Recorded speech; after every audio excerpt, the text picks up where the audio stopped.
Transfer price when no external market for a product की problem पर अब मजीद बात करते हैं। जैसे कि अपनी लास्ट वीडियो में अभी तक हम देख चुके थे पॉइंट ए को, जिसको हमने कैलकुलेट किया था transfer price for 20,000 kgs of ingredient A के लिए, और ट्रांसफर प्राइस के लिए ये रूल हमने देखा था जिसमें marginal cost plus opportunity cost थी, और हमने ट्रांसफर प्राइस कैलकुलेट की थी जब एक्सटर्नल मार्केट एग्जिस्ट कर रही थी प्रोडक्ट की। तो हमने ट्रांसफर प्राइस जो कैलकुलेट की थी वो आई थी 67.5 रुपीस की। अब जो है वो हमने पॉइंट बी और सी को कैलकुलेट करना है। तो पॉइंट बी को अगर पढ़ें तो पॉइंट बी के मुताबिक कंडीशन एज पर ए but Alpha Limited has a production capacity for 3,000 kg of special ingredient for which no external market is available। अब यहाँ पे इस जो पॉइंट है, इस पॉइंट में हमने देखना है कि जब एक्सटर्नल मार्केट ना हो सिर्फ 3,000 kg के लिए, तो फिर किस तरह से ट्रांसफर प्राइस को सेट किया जा सकता है। तो यहाँ पे मतलब अगर 20,000 सप्लाईज दिए गए थे तो उसमें से 3,000 के लिए तो एक्सटर्नल मार्केट नहीं है, तो हमने उन 3,000 के लिए ट्रांसफर प्राइस कैलकुलेट करनी है जिसमें एक्सटर्नल मार्केट नहीं है। और यहाँ पे अब हम ये भी देख सकेंगे कि कैपेसिटी को किस तरह से डिवाइड करना है, मतलब अब इस कैपेसिटी पे 3,000 वाली कैपेसिटी पे कौन सी ट्रांसफर प्राइस लगेगी और बाकी की जो 17,000 कैपेसिटी है उस पे कौन सी प्राइस लगेगी। तो यहाँ से अब नीचे फर्दर हम इस क्वेश्चन को कंप्लीट करते हैं। तो सबसे पहले तो देख लेते हैं कि 3,000 केजीज जिनकी कोई एक्सटर्नल मार्केट या कोई एक्सटर्नल डिमांड नहीं है, उसके लिए हम किस तरह से ट्रांसफर प्राइस को कैलकुलेट कर सकते हैं।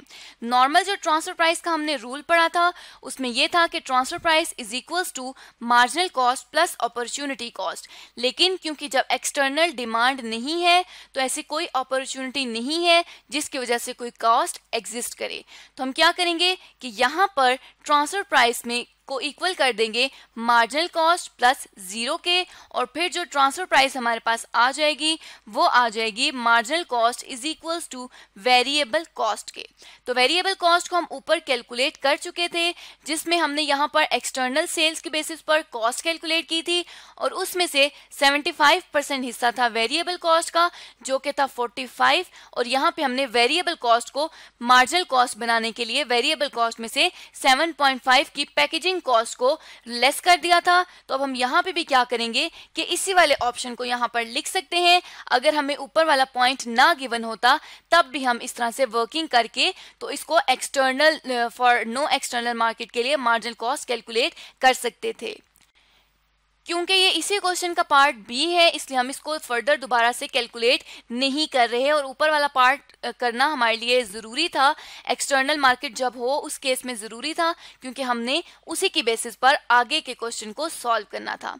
तो यहाँ पे अब हम देख सकते हैं कि मार्जिनल कॉस्ट जो आ गई वो आ गई 37.5 रुपीज़ के इक्वल। तो मतलब क्या हो गया कि यहाँ पे जो ट्रांसफर प्राइस आ जाएगी वो सिंपली आ जाएगी 37.5 रुपीज़ के इक्वल, क्योंकि ट्रांसफर प्राइस मार्जिनल कॉस्ट के इक्वल होगी जब कोई एक्सटर्नल डिमांड नहीं होगी।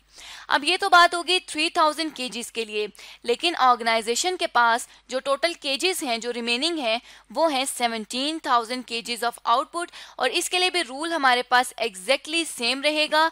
जो क्या हो जाएगा रूल कि marginal cost plus opportunity cost, और यहाँ पे मार्जिनल कॉस्ट गिवन है जो कि 37.5 रुपीज़ की है, और साथ ही साथ अपॉर्चुनिटी कॉस्ट हमारे पास वही आ जाएगी जो हमने लास्ट पीछे क्वेश्चन में कैलकुलेट की थी। तो ये हमने कंट्रीब्यूशन लॉस कैलकुलेट किया था ₹30 का। तो इस तरह से marginal cost plus opportunity cost ₹30 के इक्वल आ जाएगी, और ये जब हम ट्रांसफर प्राइस कैलकुलेट करेंगे तो वो वही सेम ट्रांसफर प्राइस आ जाएगी जो हमने कैलकुलेट की थी जब ऑर्गेनाइजेशन के पास एक्सटर्नल डिमांड थी। तो एक्सटर्नल डिमांड क्योंकि सिर्फ 3,000 यूनिट्स के लिए नहीं है इसलिए उसके लिए सिर्फ मार्जिनल कॉस्ट को एज अ ट्रांसफर प्राइस हमने देखा, और बाकी की जो रिमेनिंग 17,000 केजी है वो उसी ट्रांसफर प्राइस पे सेल की जाएगी जिस पर हमने पॉइंट ए में सेल की थी, क्योंकि क्वेश्चन में बताया गया है कि पॉइंट ए की कंडीशन सेम रहेगी। अब ये तो हमने कंप्लीट कर लिया पॉइंट बी को। अब देख लेते हैं कि पॉइंट सी में क्या रिक्वायरमेंट है। Condition as per B but Alpha Limited has an alternative use for some of its spare production capacity. अब वो ये कह रहा है कि जो स्पेयर प्रोडक्शन कैपेसिटी है कंपनी के पास, अब ये जो कंडीशंस हैं वो पॉइंट बी के फॉलो होंगी, जिसमें हमने ये देखा था कि 3000 प्रोडक्शन कैपेसिटी एक्सटर्नल, जिसकी डिमांड नहीं है। अब ये कहा जाता है कि use of some spare capacity, this alternative use is equivalent to 2000 kg of special ingredient and would earn a contribution of 3000 rupees. अब ये कहा जा रहा है कि ये जो 3000 कैपेसिटी स्पेयर थी, क्योंकि यहाँ पर कहा गया है कि इसकी एक्सटर्नल डिमांड नहीं है, तो इस 3000 में से 2000 ऐसे केजेस हैं जिनका कोई अल्टरनेटिव इस्तेमाल किया गया है, जिसकी वजह से जो कंट्रीब्यूशन आया है वो आएगा 30,000 रुपीज़ का। तो मतलब अब जो कंट्रीब्यूशन, जिस कंट्रीब्यूशन के साथ डील करना है वो कंट्रीब्यूशन होगा ₹30,000 का। यहाँ से हम इस पॉइंट को स्टार्ट करते हैं, ऑप्शन सी को स्टार्ट करते हैं। और ऑप्शन सी के लिए भी ट्रांसफर प्राइस का रूल नहीं बदलेगा, वो रूल हमेशा हर तरह से हर मेथड के लिए हमेशा सेम रहेगा। लेकिन अब पॉइंट सी में ये कहा जाता है साथ ही कि ये जो लॉस्ट कंट्रीब्यूशन पर केजी है वो हमारे पास ऊपर वाला ये 30 रुपीज वाली अपॉर्चुनिटी कॉस्ट नहीं चलेगी, बल्कि अब हमने नया लॉस कंट्रीब्यूशन कैलकुलेट करना है, जिसके लिए ये कहा गया था कि 30,000 रुपीज का कंट्रीब्यूशन है और वो 2000 यूनिट्स पर है। तो हम क्या कर देंगे कि सिंपली इस 30,000 को डिवाइड कर देंगे 2000 के साथ, तो ये कंट्रीब्यूशन पर केजी आ जाएगा ₹15 का। तो अब ट्रांसफर प्राइसिंग क्या बनेगी? ट्रांसफर प्राइस हमारे पास बन जाएगी 2000 यूनिट्स के लिए कि यहाँ पे 37.5 जो कि मार्जिनल कॉस्ट हमने ऊपर हमेशा कैलकुलेट की है और उसी को लेके चले हैं, प्लस अब नया कंट्रीब्यूशन आ जाएगा जो कि ₹15 का कंट्रीब्यूशन आ जाएगा। तो जो ट्रांसफर प्राइस आ जाएगी ऑर्गेनाइजेशन के पास इन 2000 यूनिट्स के लिए वो आ जाएगी ₹52.50 की। अब ये जो हमने कैलकुलेट किया है ये उन 2000 यूनिट्स का है जिसके लिए एक्सटर्नल डिमांड नहीं थी, लेकिन उसके लिए ऑल्टरनेटिव था। तो जब भी एक्सटर्नल डिमांड ना हो लेकिन कोई अदर ऑल्टरनेटिव हो जहां पे इसका इस्तेमाल किया जा सकता हो, तो उस कंट्रीब्यूशन को यहां पर लिया जाएगा, कंट्रीब्यूशन को फिर छोड़ेंगे नहीं। हाँ, अगर वो बिल्कुल यूजलेस है, उसका और कोई इस्तेमाल नहीं है, तो फिर जिस तरह से हमने ऊपर कैलकुलेट की थी ट्रांसफर प्राइस 3000 यूनिट्स के लिए, उसी तरह से सिर्फ मार्जिनल कॉस्ट को लेके हम ट्रांसफर प्राइस को कैलकुलेट करेंगे।